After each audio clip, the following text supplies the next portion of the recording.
Miss হবে না আপনার পছন্দের টিভি শো। দেখুন জি5 অ্যাপে একদম ফ্রি। প্রভু, এই কর্ণকুণ্ডলের রহস্য কি?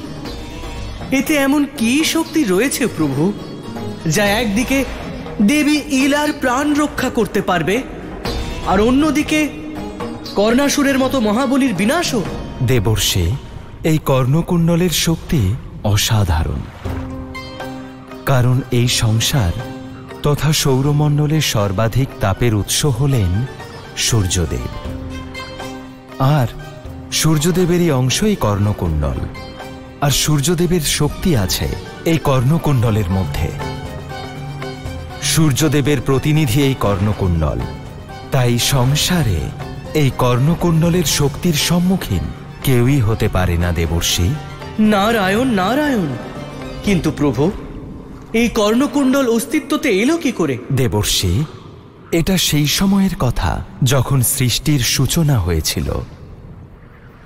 আর সূর্যদেবের মধ্যে এমন তেজ ছিল যে সংসারের সব বনস্পতি এবং জীবজন্তু সকলেই সূর্যদেবের তাপে কষ্ট পাচ্ছিল। সূর্যদেবের তেজ আর তাপের আধিক্যে চারিদিকে ত্রাহি ত্রাহি রব উঠেছিল। নারায়ণ নারায়ণ। তারপরে কি হলো প্রভু? দেবর্ষি, একদিকে তো সূর্যদেব তার তাপে জীবজগৎকে ঝলসে দিচ্ছিলেন, আবার অপরদিকে সূর্যদেবকে ছাড়া এই সৃষ্টির অস্তিত্ব কল্পনা করাও সম্ভব নয়। তখন এই জটিল সমস্যা থেকে উদ্ধার পাওয়ার জন্য সব দেবতারা বিশ্বকর্মার কাছে প্রার্থনা জানান, আর বিশ্বকর্মা তার শক্তির দ্বারা সূর্যের তাপকে কম করে দিলেন।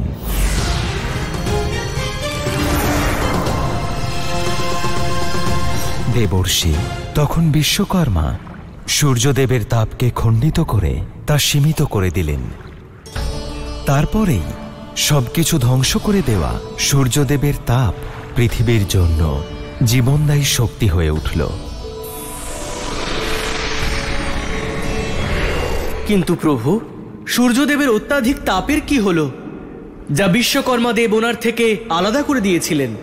দেবর্ষি, বিশ্বকর্মা সূর্যদেবের সেই তাপ দিয়ে এক কর্ণকুণ্ডল নির্মাণ করেন।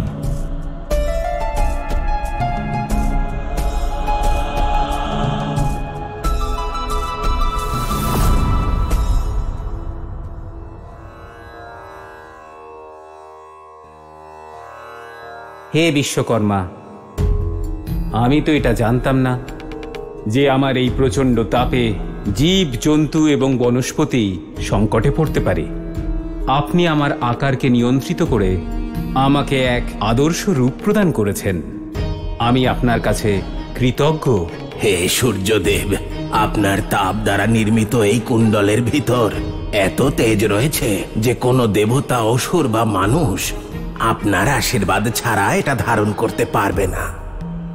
কেউ যাতে এই কর্ণকুণ্ডলের অপব্যবহার নিজের স্বার্থ সিদ্ধির জন্য না করতে পারে, সেই জন্য এটা আপনি ধারণ করুন,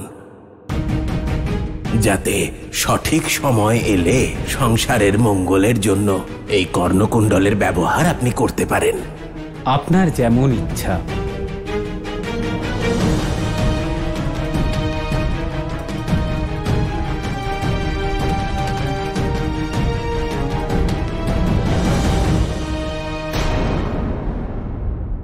দেবর্ষি, এটাই সেই কর্ণকুণ্ডল যা এখন কানাইয়ের প্রয়োজন।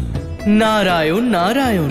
তাহলে তো প্রভু পরম অবতার শ্রীকৃষ্ণ খুব শীঘ্রই কর্ণকুণ্ডল লাভ করবে।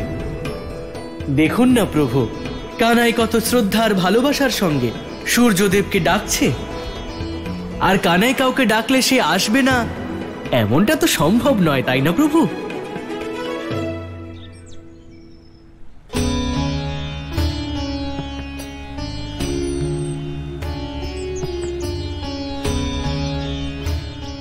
কি করে হতে পারে?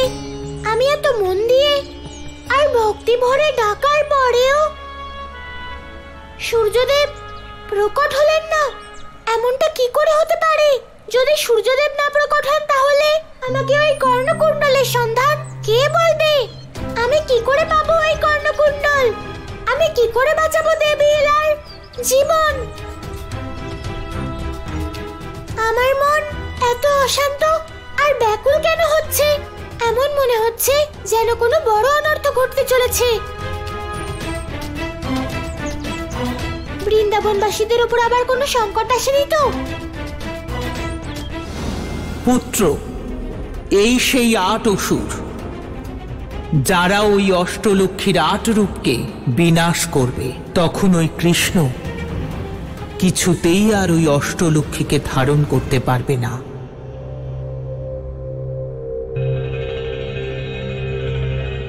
তাহলে এই ৮ অসুর অষ্টলক্ষ্মীর বিনাশ করবে, অর্থাৎ বীর, গজ, ধন, বিজয়, সন্তান, সৌভাগ্য, বিদ্যা আর আদি লক্ষ্মীর বিনাশ করবে এই অসুরেরা। কেন পুত্র, তোমার কোনো সন্দেহ আছে? সন্দেহ নয় মা, আসলে কি বলুন তো, এখন আর আমি কারোর উপর অতি বিশ্বাস করি না।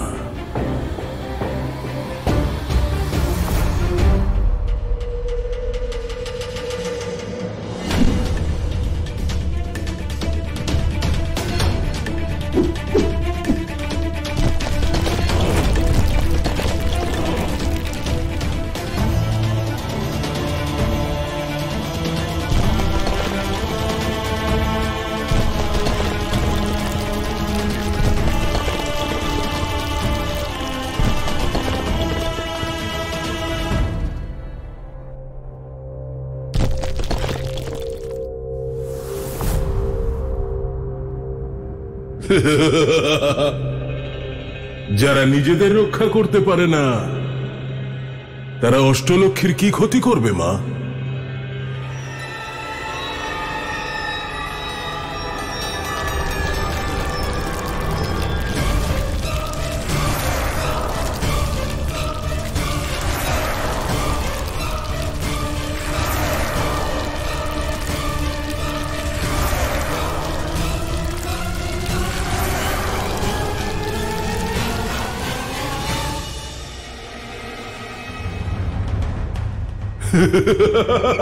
কি পুত্র, এবারে তো তোমার মায়ের উপর বিশ্বাস জন্মালো। এরা কোনো সাধারণ অসুর নয়, এরা সকলে প্রত্যেকটা যুগ দেখেছে। এরা নিজেদের সময়কালে লক্ষ্মীর শত্রু ছিল আর আজও আছে। আর যে কর্ণাসুরকে আমি বৃন্দাবনে পাঠিয়েছি সে এই অসুরদের একজন। এই হলো কর্ণাসুর।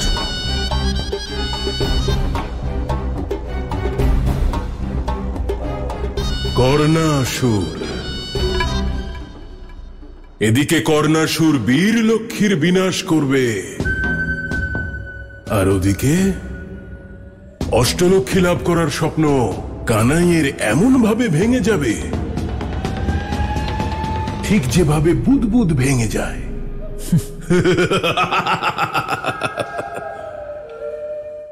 জি5 ডাউনলোড করুন আর সব এপিসোড দেখুন একদম ফ্রি।